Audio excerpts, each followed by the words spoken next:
posted September 24, 2017, 104,659. This year marks the 40th straight Kalgoorlie-Boulder Race Round. Bookmaker Ernie McCreed will attend. He was once one of dozens to assemble under the cavernous tin shed, which doubled as the Goldfields' famous bookie ring, calling out odds as they hustled for business. But now the odds are turning against him. "Oh, it's changed considerably," Mr. McCreed said. "Considering that when I first started in Kalgoorlie there was up to 16, 18 bookmakers and some meetings here were down to 2. Just recently we haven't had any here in Kalgoorlie. Online gambling keeps punters away." Bookmakers say the explosion of online gambling has kept punters away from the track, with those taking bets the first casualties. "Punters find it so easy on their phone," Kalgoorlie-Boulder Race Club President Mark Brennan said.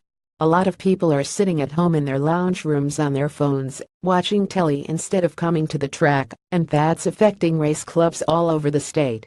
Sadly, I would say the future for on-course bookmakers in Western Australia is very limited. We've seen bookies disappear from many dominions throughout the world." Mr. McCreed fears the emergence of online betting may relegate racetrack bookies to a bygone era. "It's getting tougher and tougher for the bookmakers. We're getting older and older," he said. "There's not too many young ones around, and yeah, the corporates are knocking us around." Ontario Marac bet decline a symptom of struggle. Brennan said the bookies were just one symptom of a struggling local racing industry, which was hemorrhaging revenue due to online gambling. "That's had a big hit on on-course turnover through our totes, and our bookmakers, and our tote turnover is historically where we've got our money," he said. Mr. Brennan said the lack of racetrack cash flow rippled right through the industry.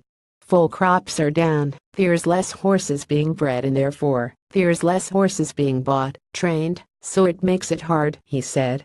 "The smaller the size of the field, the less turnover, and the less money for our race clubs." Clubs say new tax could save industry. Industry leaders say governments are trying to play catch-up after the explosion of online gambling, and recent measures are seeing dollars trickle back into grassroots turf clubs.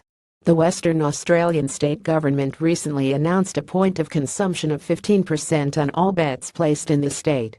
This reform will benefit the local racing industry by leveling the tax playing field for the WATAB relative to the online corporate bookmakers, Racing and Gaming Minister Paul Papalia said. However, the tax will not come into effect until 2019. Changes need to happen soon, Mr. Brennan said. "There's been a lot of nervous tracks that have 1 or 2 meetings a year, which play a really vital part in the social fabric of those towns, but on an economic basis, are probably not a viable model." Topics: horse racing, gambling, government and politics, community and society, regional, KALGNORLIP 6430, WA.